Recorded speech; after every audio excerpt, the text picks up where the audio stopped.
Acabamos de bajar del campo 2 de la vía normal del Borraz, de la cumbre principal.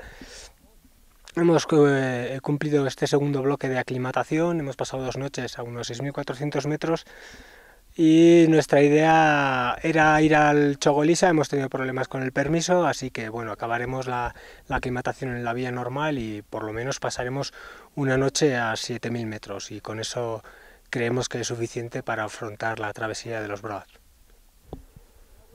Acabamos de bajar del campo 2 de la vía normal del Broad Peak, desde los 6.300 metros aproximadamente.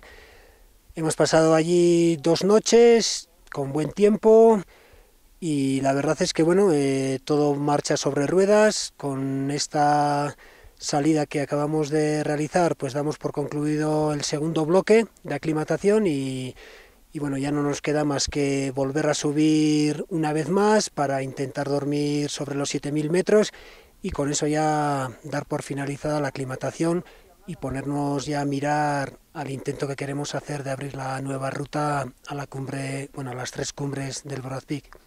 Bueno, orain egin dugun bigarren blokea, aklimatazioko bigarren blokea bukatu dugu. Bi gau pasa dugu Broad Peakeko bide normalearen bigarren kanpamenduan, 6.400, 6.400 metro inguru.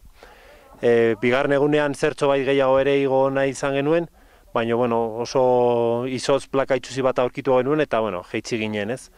Eta bueno, hemendik aurrera, hurrengo eguraldi ona topatzen dugunean, azkenengo atala egingo dugu, ez.